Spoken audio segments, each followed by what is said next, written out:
Bueno, Rafael, creo que varios de vosotros, bastantes de vosotros lo conocéis ya. Ha vivido en Barcelona varios años, es uno de los mejores, si no el mejor novelista chileno contemporáneo.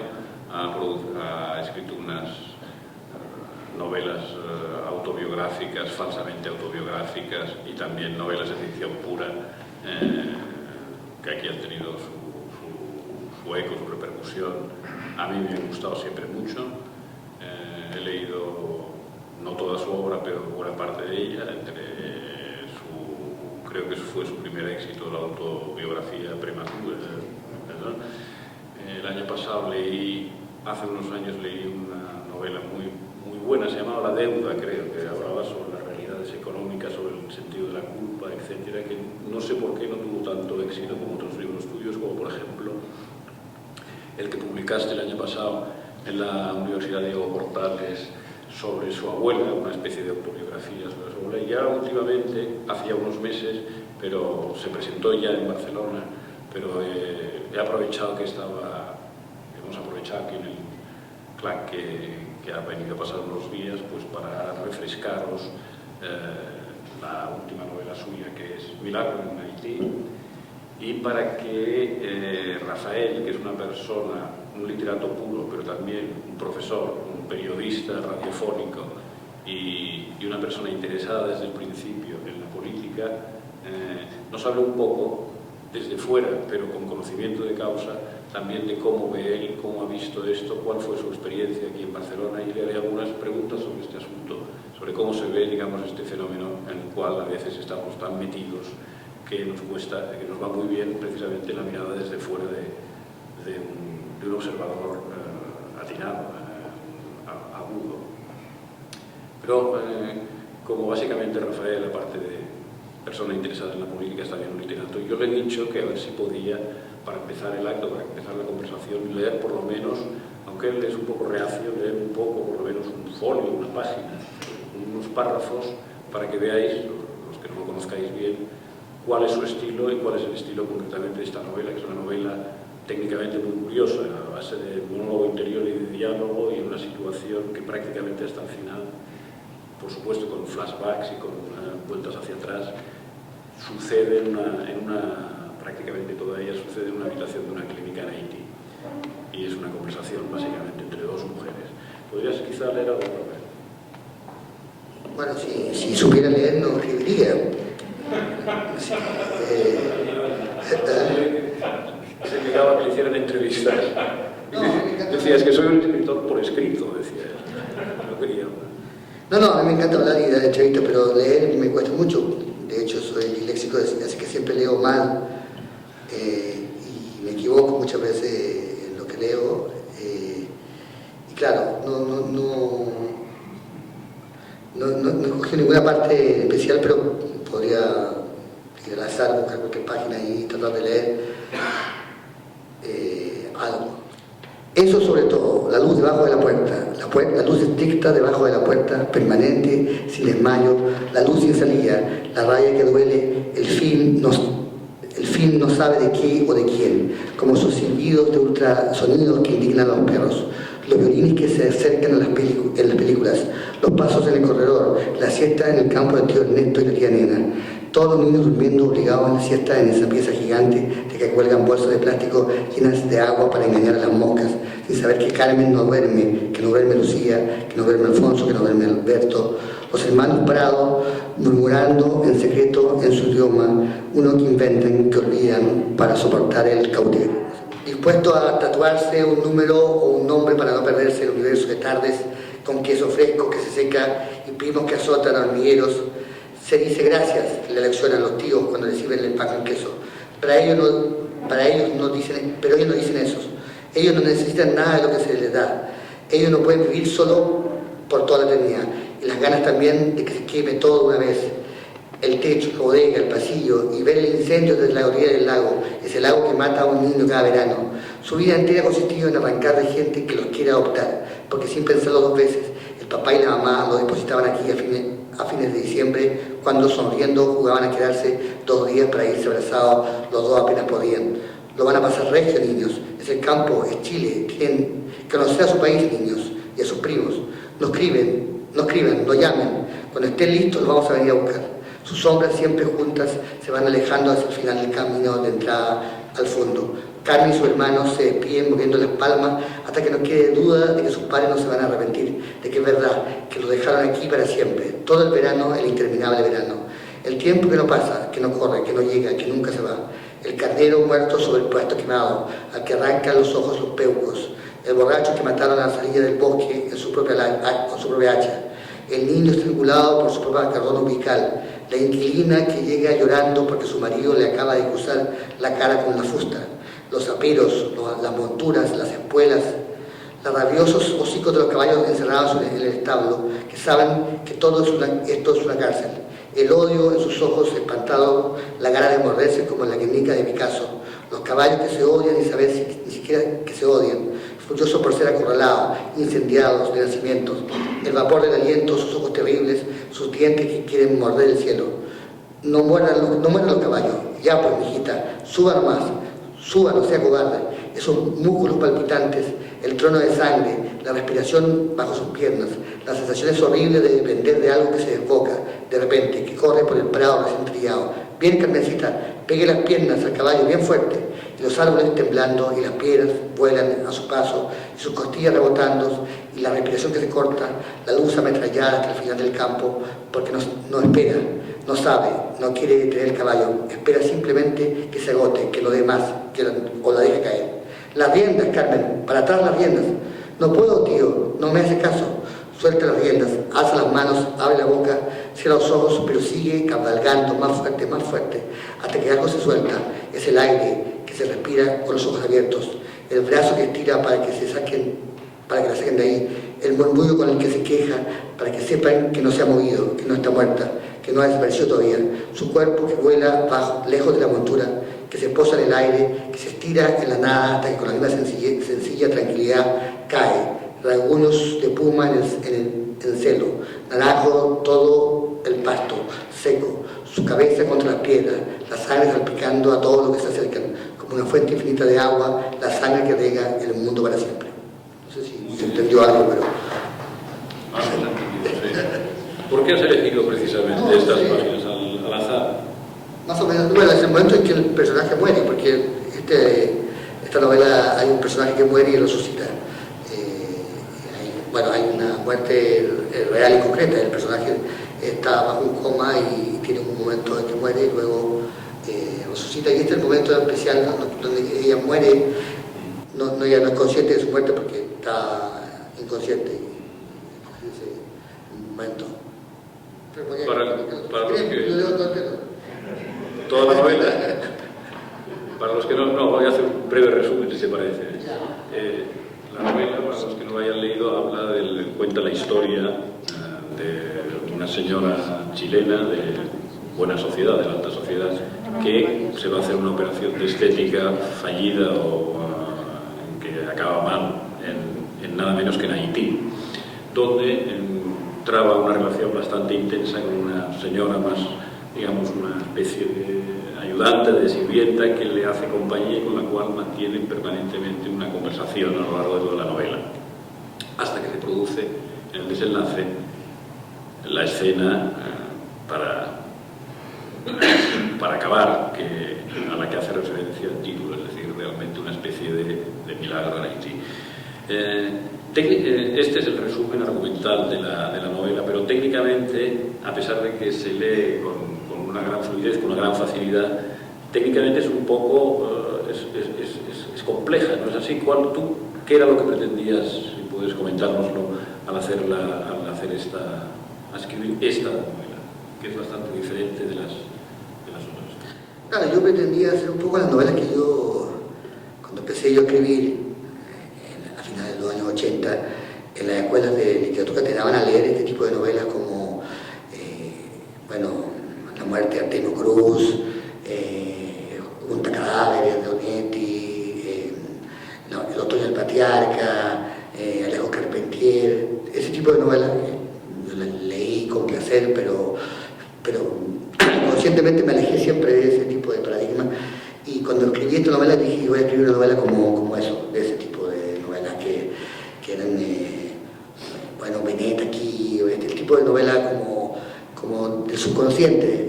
Cuando yo entré a la literatura existía esta idea de que para escribir novela tú tenías que hundirte en tu subconsciente, construir...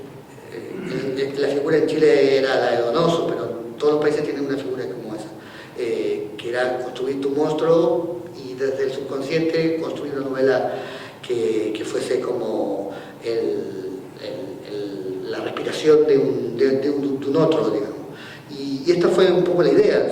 No fui tan consciente de ello, sino que escribí un material y ese material dije, ¿qué hago con él? O lo hago más normal, o lo hago más lo claro, o no lo claro, digamos, o lo voy complicando. Y decidí, en un gesto, no sé si de arrojo, de locura, complicarlo. Es decir, si había una imagen o una metáfora o un pedazo de discurso que me gustaba, generalmente cuando uno, en la escuela norteamericana de la escritura, cuando hay una cosa que te gusta mucho, siempre tienes que borrarla, porque significa que es un lastre sentimental.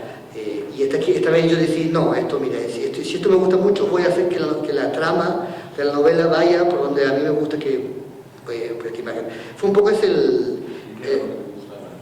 por ejemplo, hay varias imágenes que son imágenes, como por ejemplo la imagen de los enfermos. Hay un momento en que están todos los enfermos en una cama, en un hospital en Chile, y hay unos pájaros que se posan en las caras de los enfermos. Es una imagen que me gustaba mucho, la escuchaba y decía, ¿cómo voy a poner eso en la novela?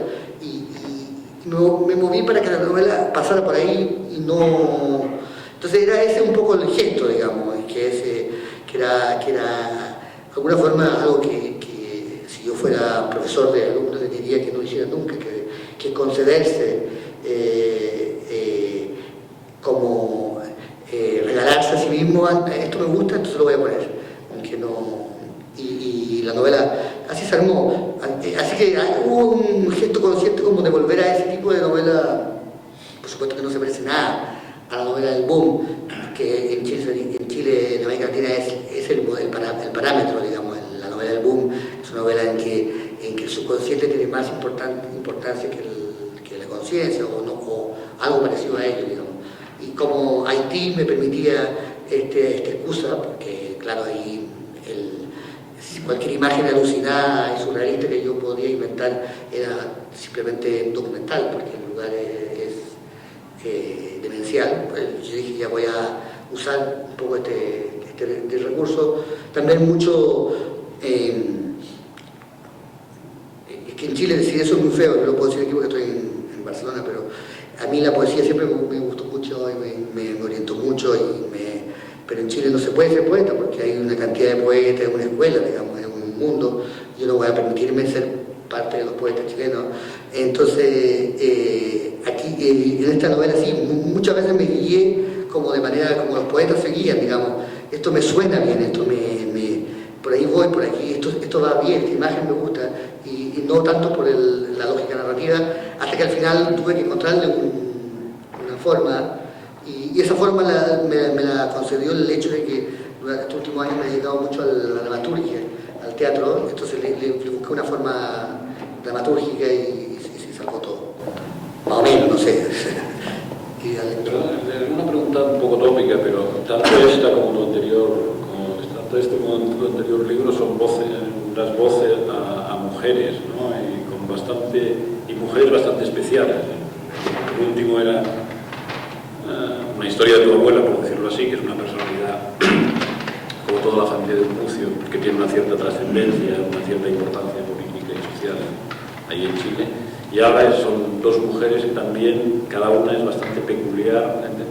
Es también una especie de tour de force, un propósito que te hiciste de meterte a hablar por boca de las mujeres, o simplemente te salió porque tenías los modelos tan cercanos que... No, me interesa mucho. He venido rodeado de mujeres y además esto se ha acentuado con el tiempo porque ahora tengo dos hijas mujeres, así que no he podido escaparme ya nunca más de esta, no voy a decir maldición, pero de este, no sé, encantamiento. Y he estado rodeado muchas veces, mucho tiempo de mujeres, son las personas que más entiendo y más comprendo y más escucho. Pero sí, me pasaba en esta novela pasa también un poco con el libro de mi abuela, que la gente me decía, ¿y cómo has logrado tú meterte en la cabeza de una mujer de 65 años o de 70 años? Y lo que yo debía confesar con un poco de rubor es que no me costaba nada hacerlo. Y que si yo hubiese tenido que escribir la novela de alguien de 40 años, un hombre de 40 años, no sé si habría tenido que documentarme, pero en el caso de una mujer de 60 años, para mí, como, así hablo, digamos, ¿no? Mi vocabulario es el de una señora chilena que es el vocabulario de mi madre, de mi tía y del mundo que me rodea, pero es verdad que es un mundo que me es muy, muy cercano, pero me gusta mucho esta idea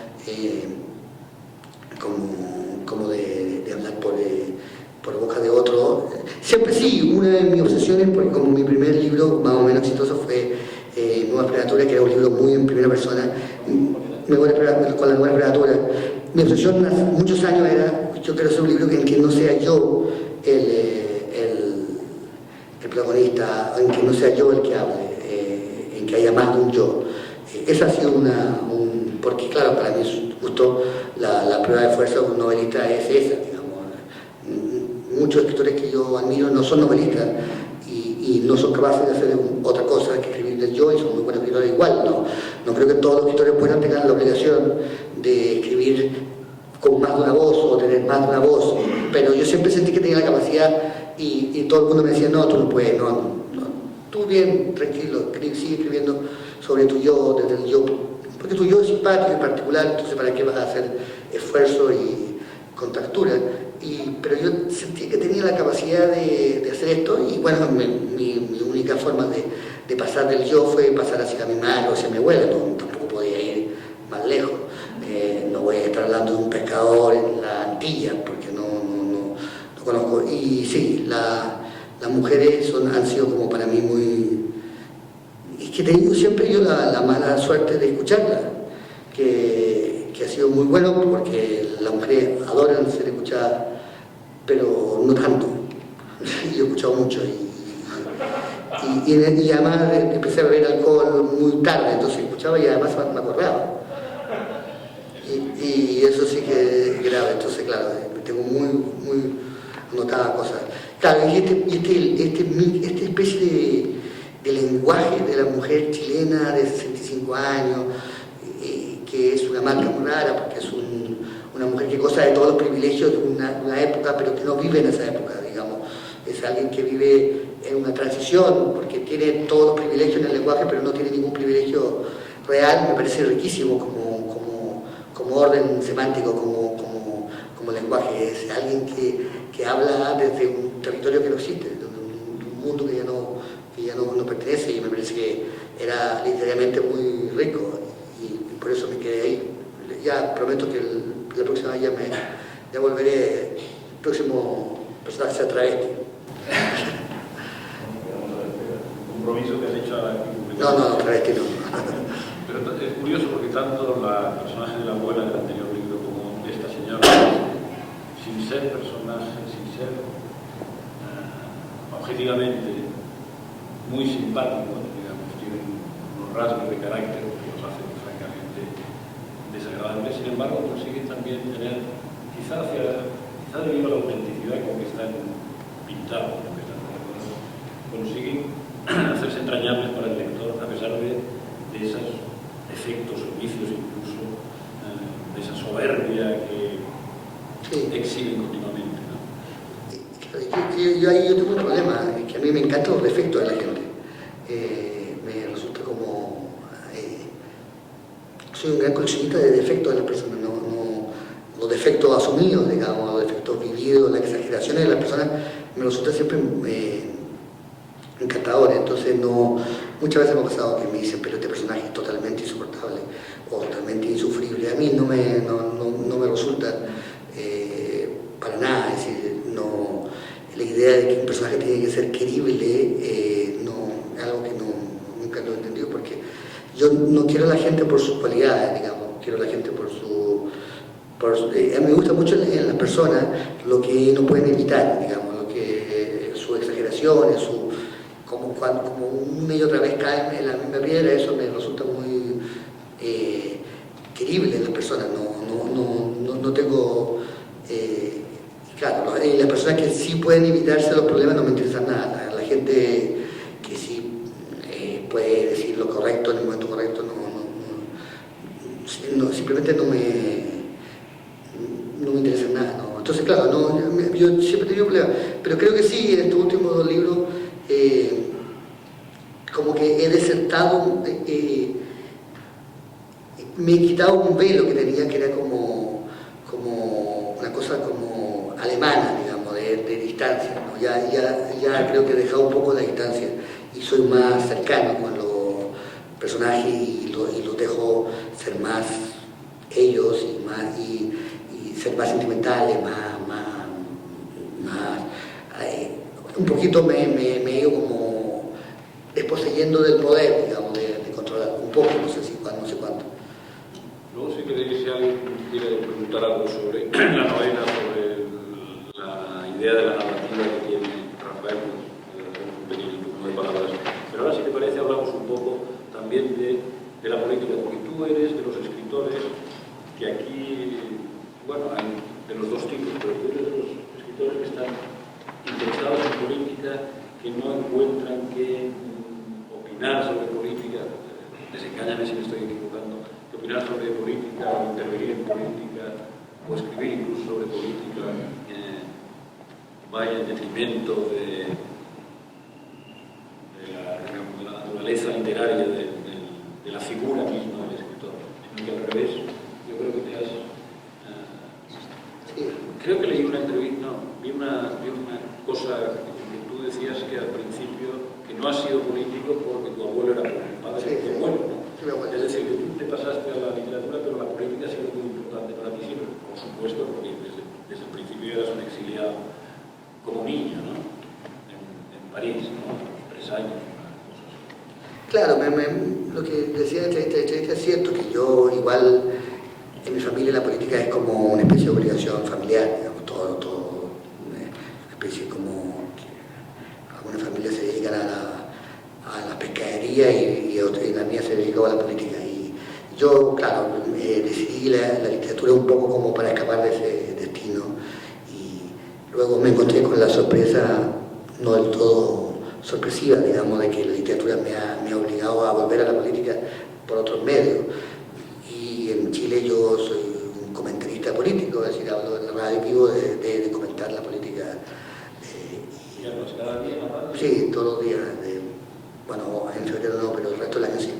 Y claro, y también me ha pasado que como lector de literatura y como escritor de literatura, los libros que no tienen política, no política partidista, pero sí política, no me interesan nada, digamos, el orden artístico de la literatura artística no me interesa nada, me interesa cada vez menos, digamos. Y si me gusta Shakespeare es porque en Shakespeare la historia, incluso la historia de amor, son políticas, es decir, Romeo y Julieta es una historia política, no es una historia de amor, es una historia de división entre 2 clanes y de 2 tribus, es una historia de todo, y casi toda la obra de Shakespeare se podrían ver desde ese punto de vista y no sería una lectura antojadicia, sino que una lectura muy literal. Así que, claro, con el tiempo me ha pasado que casi todo lo que yo leo, escribo, tiene algún elemento que ver con la política, con lo político. Entonces no tengo ningún... claro, la literatura... bueno, generalmente me ha pasado con todo, también con la pintura o con la música. Todo lo que tenga que ver con la belleza y lo bello me ha dejado interesar totalmente. O sea, no me gusta que algo tenga una posición y que algo te haga discutir algo, digamos. O sea, que sea discutible, que sea... lo otro igual, tengo cierto defecto y placer estético, y me gusta la cosa estética, y me gusta el lenguaje, y me gustan los colores, pero inconscientemente me he ido dividiendo cada vez más hacia la discusión. Y creo que es más entretenido, digamos. Yo creo que sí, si Romeo y Julieta fuera una historia que pasara entre Romeo y Julieta sería muy poco interesante. Lo interesante de Romeo y Julieta es que están los Capuletos y los Montescos y está todo lo que los rodea. Eso es lo que hace la historia de ellos interesante. No la escena del balcón. todo lo que rodea esa escena le da atención. Y a mí eso me interesa, y claro, entre la gente, las relaciones de poder, entre las personas, me resulta como interesante y entretenida, y con el tiempo he devenido más... Pero claro, como todos, cuando yo empecé, y a veces lo lamento porque, claro, yo me dediqué a la literatura y dejé, no tenía ni la menor asomo de pensar que podía dedicarme yo al derecho o a la medicina o a la ingeniería, y ahora que tengo que entrevistar a veces a abogados o ingenieros o médicos, me encuentro que lo habría hecho mucho mejor que ellos si hubiese estudiado eso. Es decir, que ahora podría ser un abogado famoso, porque no hablan de su caso y digo, pero si esto lo resolvería mucho más simplemente que ellos. Porque claro, la literatura también te da la literatura también es un trabajo consciente de transformar la intuición en algo sistemático, en construir un sistema de intuición, digamos. Y eso provoca cierto conocimiento, que es difícil sistematizarlo, y claro, como si uno hace como Jodorowsky que transforma esto para sanar a gente, es muy peligroso. Pero es cierto que si uno... Bueno, es que lo sabe de verdad, porque yo creo que la intuición desarrollada durante mucho tiempo y ejercitada, no la intuición en sí, sino la intuición transformada en un ejercicio, es una forma de comprensión del mundo, digamos, una forma de comprender la realidad.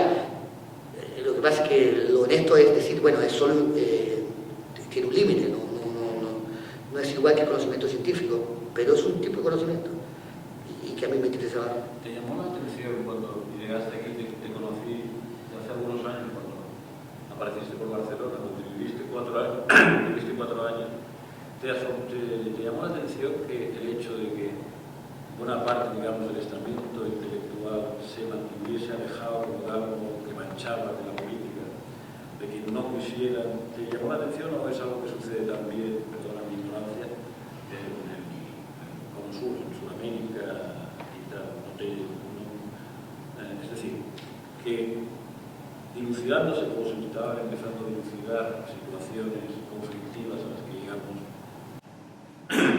años más tarde, los escritores parecían remisos a involucrarse, digamos, en el debate político.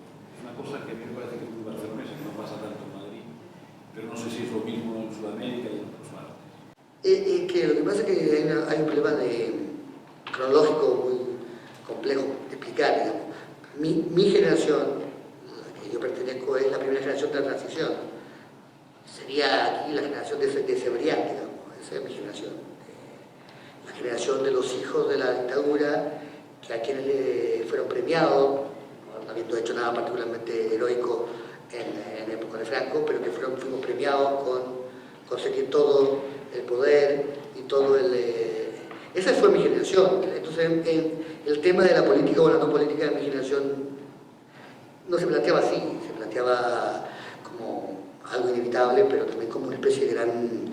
Yo fui parte de una gran fiesta o orgía que fue la transición, los primeros años de la transición política en Chile, que además fue copiada a la española, es decir, fue conscientemente con expertos de española. Sí, yo vi ahí a Cebrián, a Felipe González, a Narcín Serra, a una cantidad de apóstoles de la transición española viniendo a Chile a vender. Antes de que Pinochet se fuera a Inglaterra. Antes de que Pinochet se fuera a Inglaterra, entre medio se compraba telefónica, compraron varias cosas más que estaban ahí en oferta. Y los textos escolares chilenos son copiados de los textos escolares españoles, y son textos que te enseñan gramática antes de saber leer y escribir, y los chicos saben morfema y no saben leer. Pero yo viví esa generación, entonces para mí cuando yo llegué acá, en el 2000, la generación tuya es la generación que vino después de la mía en Chile, que son los que ya no participaban, y ya que nosotros, mi generación fue la que se dividió un poco el botín, digamos, de la transición.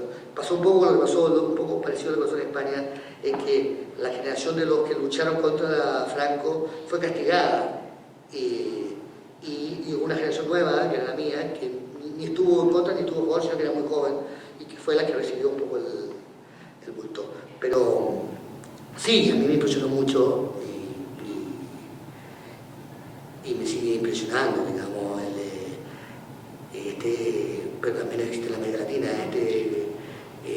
una especie de cinismo tranquilo, digamos, que pasaba mucho con... Bueno, esto está pasando mucho aquí en España y pasa también mucho en Chile. Estaba escribiendo un artículo sobre el tema, de que la gente en Chile vive sorprendiéndose de cosas que todo el mundo sabía siempre, solo que no sabía los detalles, digamos. Cuánto dinero recibían, cuánto, cómo, pero aparte de eso, yo siempre he sabido, digamos, y viven, entonces yo me indigno mucho con mis compatriotas porque le digo, cualquier sentimiento me parece legítimo, menos el de la sorpresa, o sea, que sobre Jordi Pujol puedes pensar cualquier cosa, pero sorprenderte ya es el colmo del cinismo. Puedes ofenderte, enojarte, llorar, gritar, pero sorprenderte no cabe. Pero sí, a la gente le gusta sorprenderse y así sienten que ellos no son parte del asunto.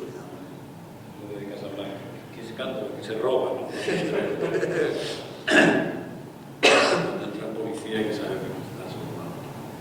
Y a mí me llamó la atención cuando te conocí entonces que te habías mantenido totalmente inmune, digamos, a estos, en concreto, al discurso dominante, dominador y casi absolutista del nacionalismo en Cataluña. Tú enseguida, por lo menos en conversaciones que teníamos, te manifestabas claramente en contra y te parecía, y veías, digamos, lo que se ocultaba en todo eso. Cosa que no pasaba con todos los escritores sudamericanos que ha habido aquí, que han vivido aquí. Últimamente hubo un artículo bastante luminoso en el país de Roncagoglia, me parece, en que decía, bueno, pero he vuelto por aquí, resulta que se han ido todos, se han ido unos a Madrid, otros han vuelto a Sudamérica, pero Barcelona se ha convertido en un páramo, en un sitio hostil, digamos, a la lengua española o a la comunidad de escritores sudamericanos que siempre habían estado.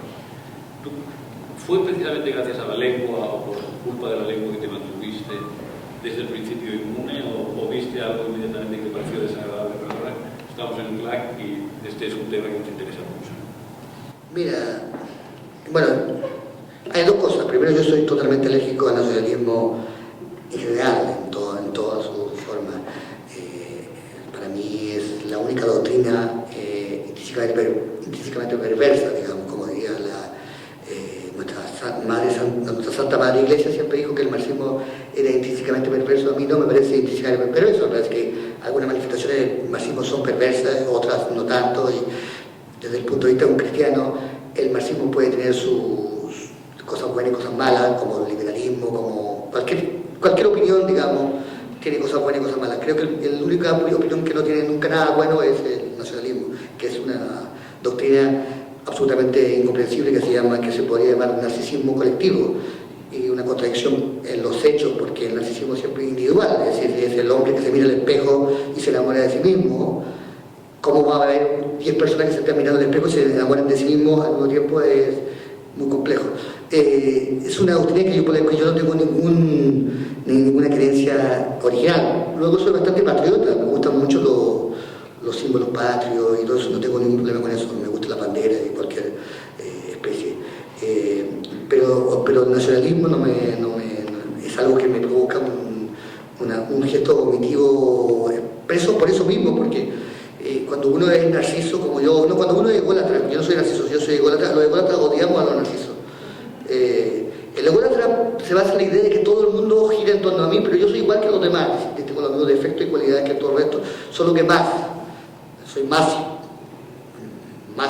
tonto y más inteligente que todos los demás, pero el narciso cree que él es de otro material que el otro, y para mí eso es inconcebible. Las personas que creen que son de otro material, además que luego se prueba que no lo son, digamos, es inconcebible. Luego, lo que me pasó a mí con Barcelona es claro, la contradicción misma. Yo siempre me sentí en esta ciudad, que lo contaba antes, es una de mis ciudades favoritas del mundo, por el clima, por la ciudad, por el ambiente. Yo recordaré siempre que cuando estudié literatura española, Juan Marcé me salvó la vida, porque tenía que leer una cantidad de libros literatura española del siglo XX, todos me resultaban totalmente ilegibles, y el único que me resultaba legible era Marseille. Luego para mí Barcelona era eso, era un Triastarre con Teresa. Y llegué aquí y pensé que yo estaba entrando en eso, en un Triastarre con Teresa. Después leí a Tessemplao, o sea, siempre he sentido una gran cercanía con la literatura periférica, porque era una forma dudosa de ser español, una forma cínica o distante de ser español.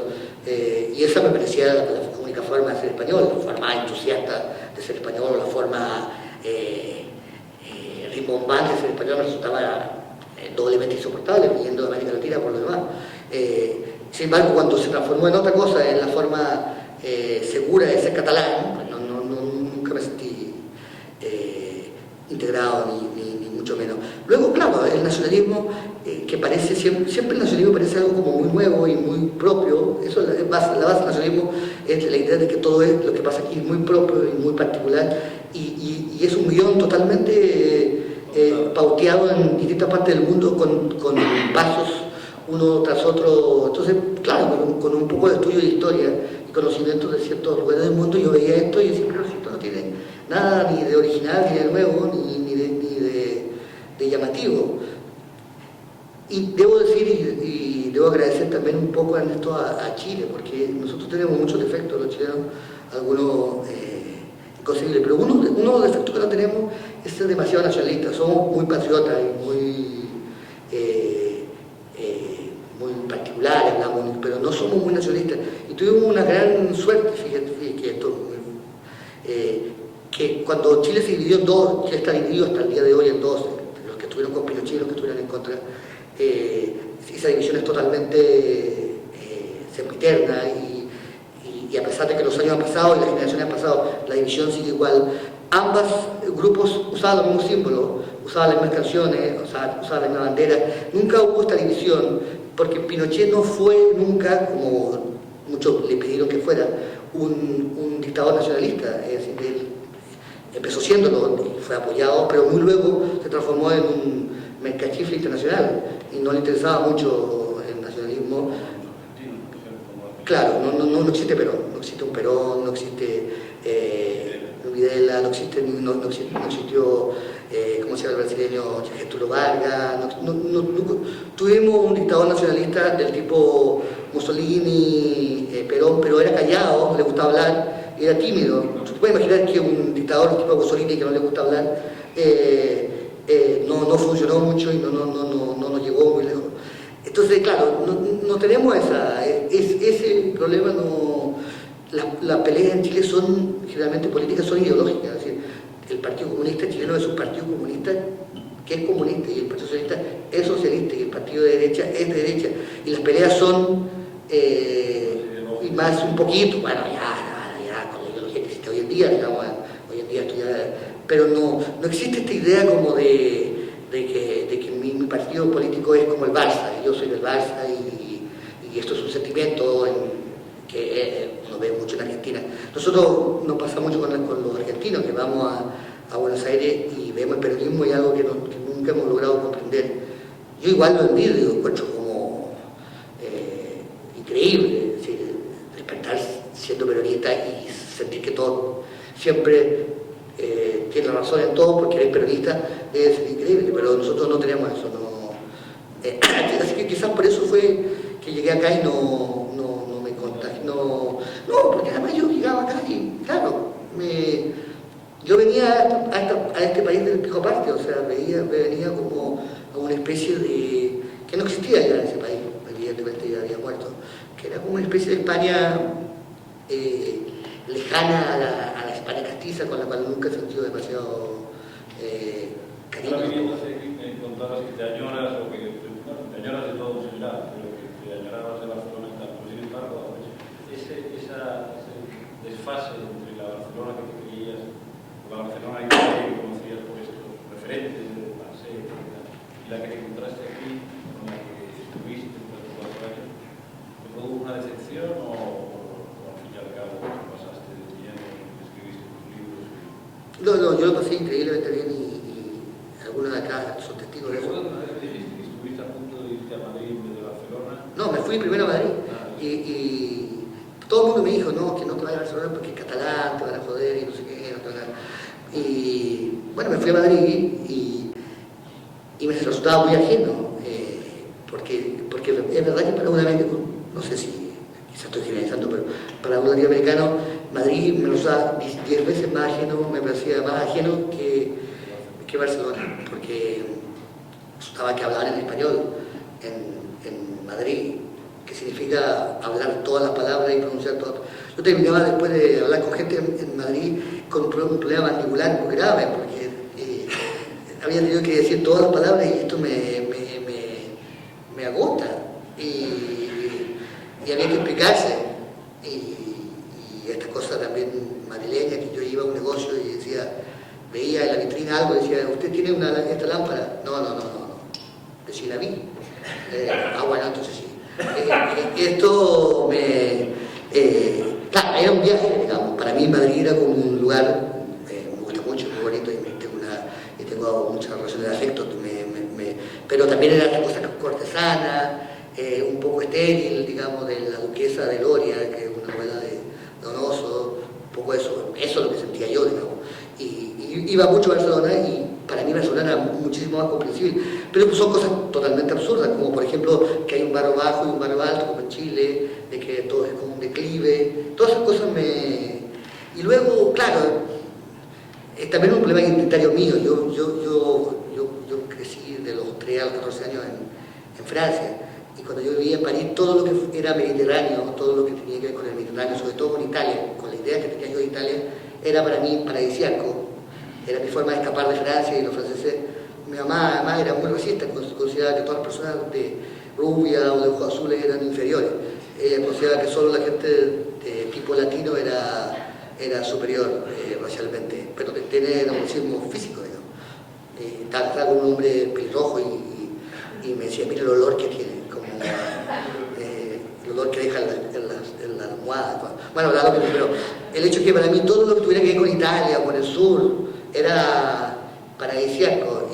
Y claro, le decía a Vicente hoy Vicente Urraga está acá, que claro, Barcelona era como, para mí como una especie de París soñado, era como un poco París, pero entre una mezcla entre París y Nîmes, como el sur de Francia. Y bueno, siempre me sentí, claro, y me decían, no, si los catalanes son muy antipáticos y muy distantes, pero bueno, comparados a los parisinos son un amor. Y así que no tenían y bueno, también la gente que uno ha conocido y con la que se ha encontrado, pero no me resultaba complejo. Evidentemente el discurso, si lo más agotador del discurso político, sociopolítico, es que es circular y deja de importar. Bueno, es raro, porque cuando yo vivía aquí solo importaba esto hasta Lérida, y ahora esto ha contagiado a toda España. Quizás en 20 años más estará en Estados Unidos hablando del problema catalán, pero espero que no. Recuerdo que al principio, cuando te volviste a Chile, alguna vez nos escribió y tú estabas todavía obsesionado, preocupado realmente, disgustado por la cosa esta, pero luego he visto que has podido olvidar. No, yo soy muy adicto a las polémicas y a los debates y a las discusiones de cualquier tipo. Sigo debate en Francia, sigo debate acá, sigo debate... Pero es cierto que, por ejemplo, yo seguía muchos debates en Francia, y los debates en Francia son de una gravedad y de un absurdo y de un nivel... El debate en Francia, racial o social o político, ha bajado a un nivel que realmente lo que pasa aquí realmente deja a mí, pero menos, de preocuparme. Es decir, hay gente en Francia que realmente dice discursos de un racismo abierto y franco, y claro, una cosa que... Entonces, claro, ese debate por un lado es más sangrante y más preocupante y más divertido para mí que este. Pero sí, yo soy bastante adicto a las discusiones, a los debates, a los rifrafes. Por eso el Parlamento español siempre... Yo soy bastante adicto a los parlamentos en general, siempre veo debates parlamentarios. Y el Parlamento español es delicioso, porque son esto. Mire usted, es una pésima persona, y una persona sin... Yo no puedo confiar en usted. Y usted es una persona solo son cosas son personales, nadie nunca debate algo y puede decir, usted, sus opiniones son impresentables y luego conversar como si nada. Siempre son como, usted es una persona que no se puede confiar, porque no se puede creer en usted. Todos son como, no sé si estoy haciendo una caricatura, pero es un poco así, como un debate. No tanto, el otro día hubo un debate entre los candidatos a la presidencia y tal, y uno le llamó al otro, usted es un indecente, o usted es un ruin. Claro, eso. Toda España estaba asombrada viendo. Eso me encanta, pero no. Yo vi uno de Rajoy y Zapatero en que los dos se insultaron todo el tiempo y nunca supo qué programa tenía uno, qué quería hacer con la sanidad, qué quería nada, y nunca habló. A mí, como telespectador, prefiero eso a los debates norteamericanos donde hablan de temas, pero evidentemente no es sano para una democracia que la gente se insulte y se diga ruin, indecente y... Ahora que estás en Inglaterra, ahora que estás en Londres, siempre me ha gustado eso del Parlamento británico, que está muy cerca. Sí. Se levanta, se apoya contra una especie de parapente, entonces insultan, bueno, agreden o discuten con uno que tienen prácticamente delante. Sí. Entonces se siente el otro, ¿no? Esa cercanía es como muy... Y se levantan varios, cuando uno se levanta varios como... Es muy bonito. Pero es una idea de la política como al tenis, porque hay una línea, hay un lineman que permite...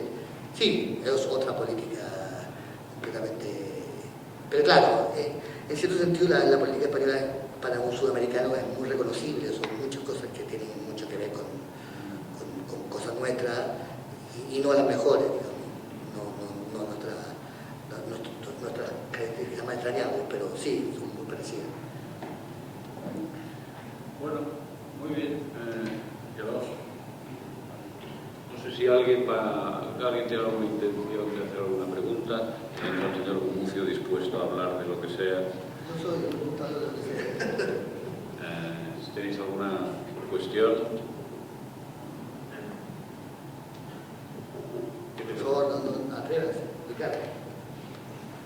Quería preguntar sobre lo que está pasando en Chile hoy día. Me gustó mucho la idea de la sorpresa, pero también hay que considerar que ese como cinismo, y el cinismo como lo contrario a la hipocresía, esa idea de que no hay que creer mucho en nada,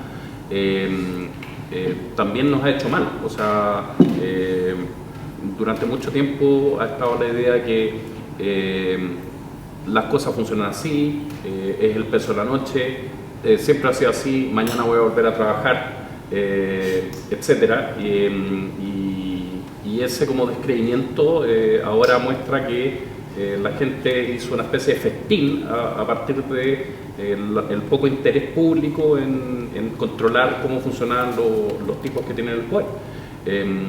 Da la impresión de que ahora algo tiene que pasar, no sé, es la sensación que he tenido. He estado viendo acá en Barcelona, bueno, vengo de Chile ya hace un par de meses y he visto que las cosas se precipitan una tras otra. Ya lleva un año completo o más de un año en esta cuestión que se va a ver un problema, vuelve a aparecer otro, da la impresión de que no hay nadie que esté libre de polvo y paja y no sé muy bien para dónde va la pelota. Pero es parecido a lo que está pasando acá también. Es que hay una política que es la política de la manzana podrida, que son un par de manzanas podridas. Y eso creo que es la política más cínica y más fácil, digamos, porque no es la manzana podrida, es el árbol el que da manzanas que no están podridas, da manzanas que son esas manzanas, que son corruptas, digamos. Pero esperar que un árbol como el que se ha creado en España o en Chile no dé las manzanas que está dando es absurdo, digamos. Entonces, yo he tenido muchas discusiones con eso, con la apelación a la ética. Los países no viven de que haya gente que sea ética, digamos. Los países, evidentemente, ojalá haya gente ética. Los países viven de que hacer el bien o hacer las cosas bien sea más fácil y más llevadero que hacer las cosas mal. Pero no le puedes pedir a la gente que haga un sacrificio, digamos. Entonces, esta idea que veo aquí en España y en Chile también es que esperemos que llegue alguien que no esté manchado con esta corrupción, y cuando llegue lo ungimos y todo detrás de él.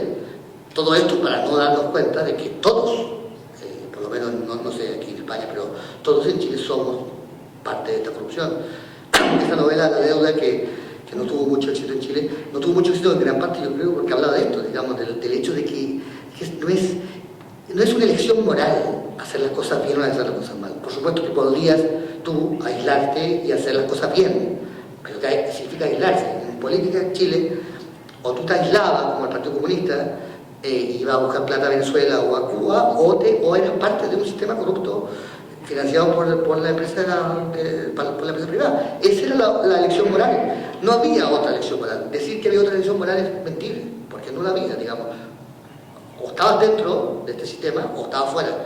Y entonces el discurso de la manzana podrida es, claro, no veamos al árbol, veamos un otro y esperemos que haya la manzana podrida. A mí todavía no me han presentado a nadie en Chile que no haya trampeado en su impuesto, que no sea adulado mintiendo, que no conozco a nadie, no conozco ni un chileno honesto en mi vida. Pero no es porque sean deshonestos o malas personas, ni seamos, digamos. Es porque el sistema estaba hecho así y todos lo gozábamos y todos disfrutábamos porque no iba a llegar una tajada de esto. Cuando dejó de llegar la tajada, bueno, todo el mundo empezó a reclamar. Pero no sé si esto pasa un poco también en España, quiero decir que no. El problema es que ya no llega la tajada, simplemente. No es que no. Esta gente era así, o sea, no. Por eso digo que la sorpresa está excluida del problema, del tema. Es decir, que Jordi Pujol era lo que era, no creo que nadie podía dudarlo. ¿Por qué cayó ahora? Porque ahora ya no supo repartir más. O no había nada que repartir. Lo que he pensado siempre que cuando ya no se puede sobornar o mantener a todas las señales, entonces empiezan a salir pero no solamente sobornar, es que en Chile la ilusión era la ilusión de progreso. Es decir, el sistema es corrupto, pero progreso. Luego, lo que todos hemos sabido en Chile, que también lo sabemos en España, es que ese progreso no es tal, es ilusorio, y no está, y no va a llegar. Luego ahí, pues, yo aguanto ya lo que, porque voy a aguantar un sistema corrupto, que no me gusta y que es decir, cuando yo supe que el 1% o el 2% de los chilenos ganaban no solo 5 veces más, sino 15 veces más que yo, pues me sentí puteado. Y evidentemente lo que sí, o sea, ya no me sentí como, bueno, sí, así son las cosas, digamos, me empecé a cabrear. Y yo creo que algo de eso pasa. Claro, yo creo que la peor de la estrategia, que la estrategia de los medios, es la manzana podrida. Esta manzana podrida, esta otra, pero me dicen mucho, no, pero es que ellos violaron la ley, hicieron las cosas incorrectamente. No hicieron las cosas incorrectamente. Pues, violaron la ley, sí, pero incorrectamente no lo hicieron. La ley dice que hay que violarse a las personas, pero no a las 8 de la noche. Bueno, ellos se violaron a las 8:30, pero la ley ya decía que tenía que violar, digamos. O sea, la idea de que la empresa tenía que financiar la política era una idea que no era una idea oculta, o secreta, o escondida, era una idea que todo el mundo defendía, hasta que, por supuesto, ya no estoy siendo muy complejo, también ahora es más difícil ocultar las cosas, en el sentido de que se pueden denunciar con mucha más facilidad. Yo le alego otra cosa. Yo creo que, mira, en la Alemania democrática, quienes eran partidarios o opositores de la Alemania democrática, todos fueron espías, todos fueron de la Stasi, muchos fueron de la Stasi, algunos no. Cuando se acabó la Alemania democrática es cuando la promesa de que esto te iba a llevar a alguna parte, o de que esto iba a alguna parte, se acabó.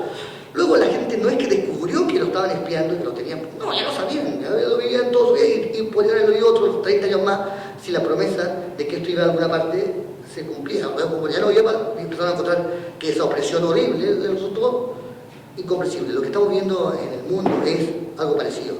Es decir, la ilusión neoliberal ya no puede proveer la idea de que va a ir a un mundo mejor. Puede proveer la idea de que puede salvar la economía este año, pero la idea de que el sistema, esta revolución, va a alguna parte, que esto fue una revolución, no fue un management, no fue administración, como algunas, sino que fue una revolución.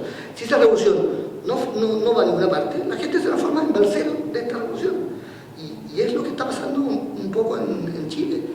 como una especie de Cuba en que la gente está tratando de balsear, pero no porque podría aguantar la penuria de la revolución, cuando la revolución tenía un discurso de avance o de cambio, pero luego ya no lo tiene. Yo puedo tener una conversación con un marxista o un neoliberal, y luego yo no puedo decir que este está equivocado y este tiene razón, los dos están equivocados o los dos tienen razón, pero ya no hay uno que domine. Luego, bueno, es un ambiente muy difícil para la gente que quiere seguir a alguien, ¿no? Porque no puede creer ciegamente en nadie.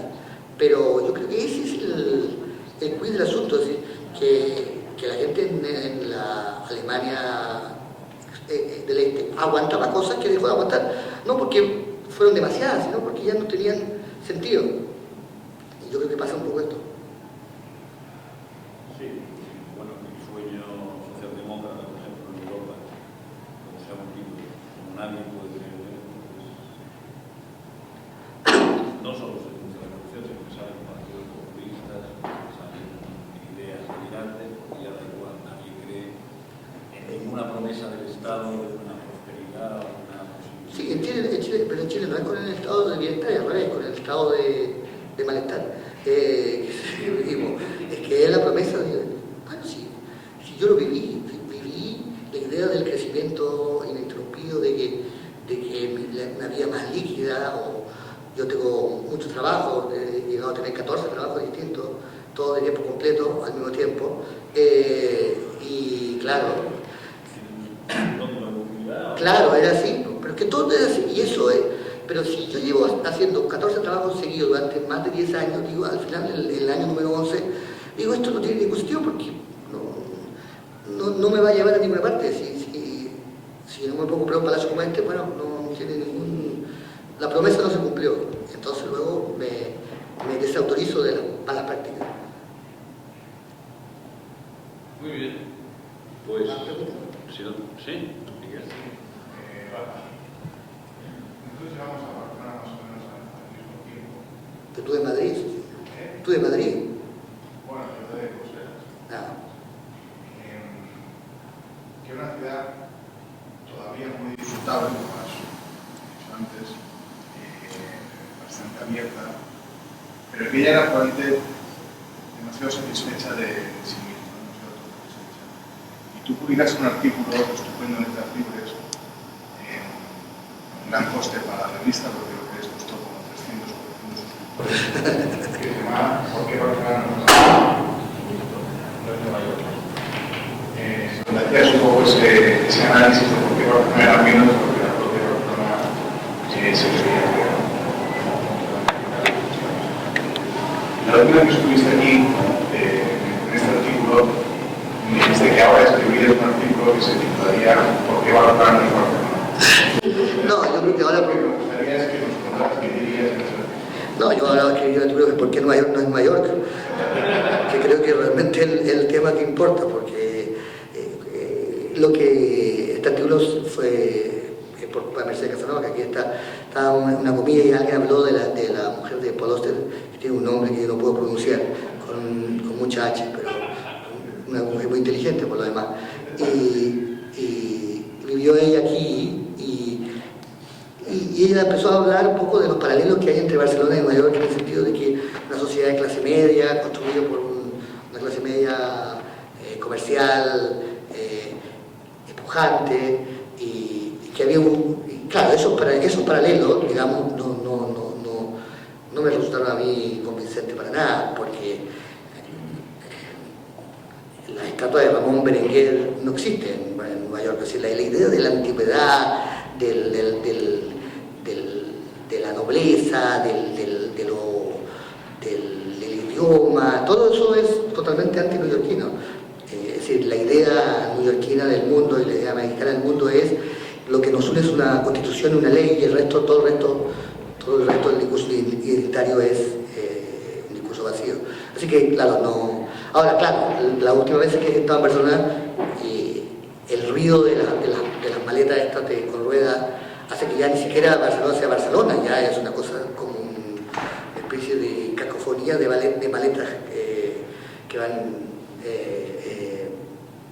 claro, a encontrar un restaurante de los catalanes que equilibrar, es casi imposible entre sushi, indonesio y pakistaní, sobre todo en el ensanche, entonces todavía hay...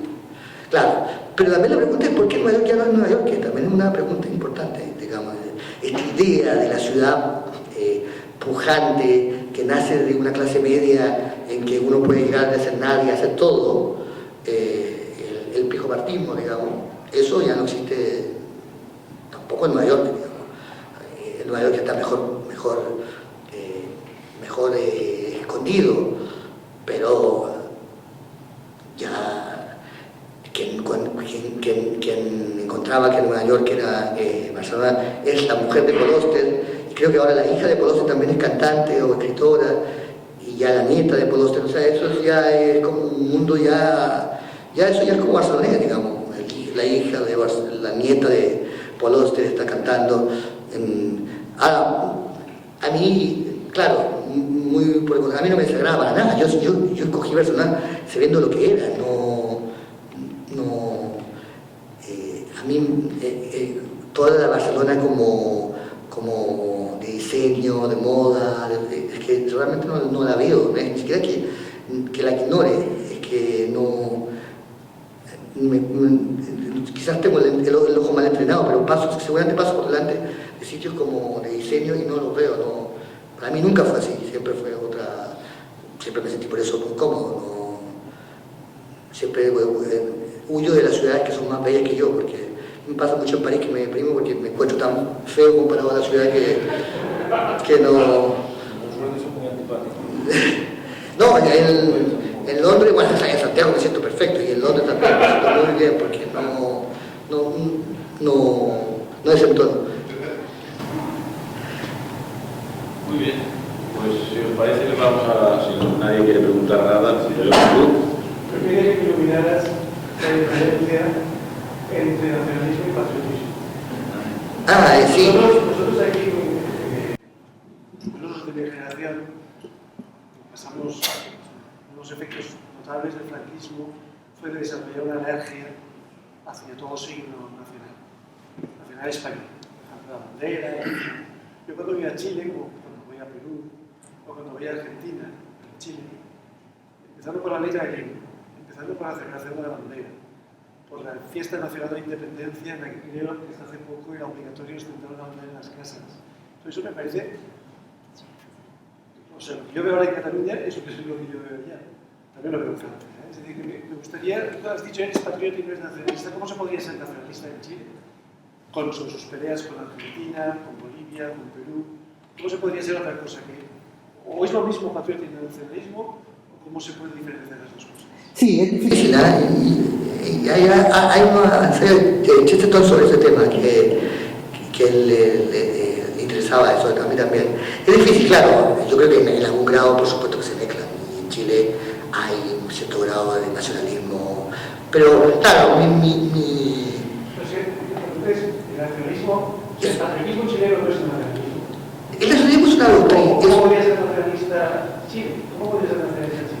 El nacionalismo es una doctrina, y es una doctrina política, que se basa en la idea de que no hay izquierda y derecha, sino que el conflicto de la izquierda y derecha está superado por un conflicto mayor que es la nación. Y es el final de Metrópolis de Fritz Lang, que la mujer de Fritz Lang era neonazi, un nazi, digamos. Es el obrero se encuentra con el patrón y se unen y dicen, bueno, nuestro conflicto se acabó porque nuestro conflicto se funde en la nación. Esta es una visión política del mundo que tiene fecha de nacimiento y espero que algún día tenga fecha de muerte, que es la idea de que los conflictos sociopolíticos se definen en un ente mayor llamado nación. Esa nación siempre es víctima de un enemigo, por eso el obrero y el patrón dejan de pelear, porque en un tiempo normal podemos pelear, pero en tiempo de ser instaurados por el enemigo tenemos que unirnos y se acabó el conflicto. Ese es el discurso nacionalista en Argentina, aquí, en Alemania, y es muy reconocible. En Chile, por supuesto, que existió eso, y de hecho Pinochet, cuando empezó, entró en ese discurso nacionalista, y de hecho fue por eso que casi entramos en guerra con Argentina, porque Argentina también tenía un discurso así, que los dos estábamos en ese. Yo creo mágicamente esto se disolvió porque Pinochet era mejor era negociante y vio que iba a perder y que no iba. Ahora, el patriotismo, claro, yo amo mi cordillera, amo mi mar, mis cosas, mi bandera, mi himno, pero también amo los himnos y las banderas de los demás. Me resulta, claro, y me pasaba mucho con la generación de, no sé, por ejemplo, Sánchez Ferlosio, que odian las banderas, odian los himnos, ese odio a los himnos es como el contrario del amor a los himnos.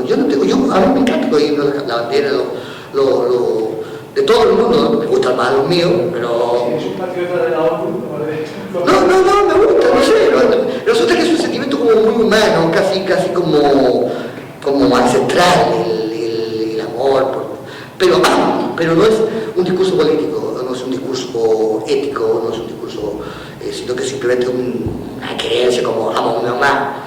Evidentemente el amor por mi madre no me hace que yo le vaya a golpear a la madre de otra persona, al revés, entiendo que todo el mundo debe amar a su madre, no me resulta que sea tampoco el amor a la madre o a los hijos. Yo creo que el amor a los hijos es un buen paralelo, porque si yo hago del amor a mis hijos una doctrina política, es otra cosa que yo simplemente admito que yo amo a mis hijos y que amo más a mis hijos que a los hijos del vecino. Es una admisión. Creo que el nacionalismo es simplemente que hacen de un sentimiento bastante común y bastante normal y neutralmente bueno y malo, algo políticamente, y que tiene que ver con este discurso político que en Cataluña lo han vivido ustedes de manual, que es: yo soy Artur Mas, soy de derecha, tú eres de CUP, eres de izquierda, pero tenemos un enemigo común y tenemos un peligro común y luego nos unimos contra ese enemigo común y rendimos nuestra pelea. Y ese discurso es, claro, como se autosustenta, luego hay que inventar siempre un enemigo ese es un discurso político totalmente que es distinto a bailar sardana o comer y llorar escuchando a Serrat, ¿no? Entonces eso ni bueno ni malo, ¿no? O sea, creo que no, pero claro, la frontera es muy exigua y es cierto que países como Chile son como muy jacobinos en el sentido que son muy franceses, en el sentido que es un poco como la vacuna de Pasteur. A todos nosotros nos ponen como un poco nacionalismo en las venas, luego como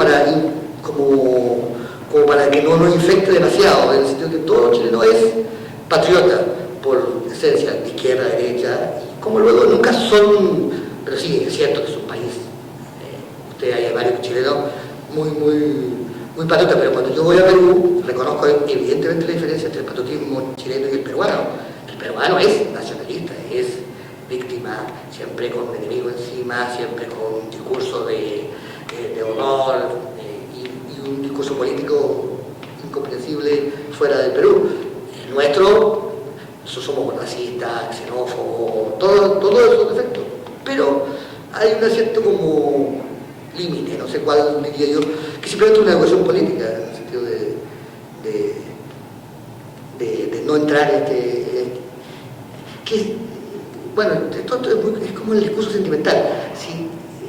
Que alguien ame a otra persona, el amor es un sentimiento inevitable y maravilloso, pero cuando alguien habla de pasión amorosa, locura, yo mataría por amor, ¿no? Ahí tú dices que está hablando de otra cosa, digamos, está mezclando. Es una cuestión de grado, ¿no? Cuantitativa. Claro. Hasta cierto punto entra dentro de bueno.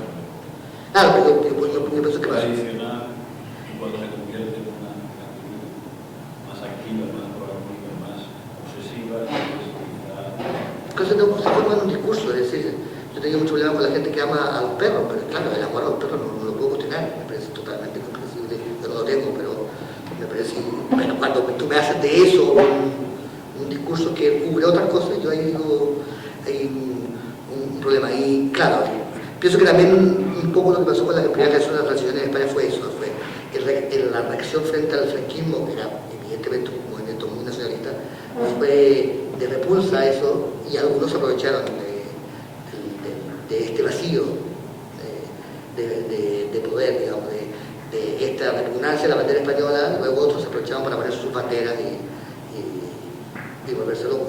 Pero yo creo que un poquito de bandera es siempre agradable, pero no. Nosotros en Chile un mes al año, la bandera obligatoria, el resto del año no. Bueno, aquí pasó también que la izquierda comunista, que supuestamente que era debido ser internacionalista, utilizó el nacionalismo o el nacionalismo como herramienta que creían que podían dirigir contra el resto. Y al final pasó lo contrario, que la herramienta se los comió a ellos. Claro, en Chile eso no sucedió por razones históricas complejas, pero no sucedió. O sea, la bandera nacional fue siempre la bandera de todos, también de los comunistas. Los comunistas tenían un grupo de guerrilleros que se llamaba el Frente Patriótico, más lo de patriótico, o sea, tenía la palabra patriótico dentro del o sea, ellos eran la bandera, el himno, todo, el mismo que los militares. Siempre el discurso en sentido ha sido como, pero Chile es un país tan uniforme y tan militar que no, sería difícil de comprender fuera de Chile, en que todos somos formados, militares, todos así como muy formados. Pero sí, yo creo que el discurso nacionalista es un discurso muy limitado, no es lo mismo que amar tu país o amar tu... Es una forma de discurso político que es decir, hay algo que va más allá de los conflictos individuales, sino que hay un ente colectivo que resuelve mi abuelo fue uno de los fundadores de la falange chilena y el discurso de la falange chilena es el mismo que el de la falange española.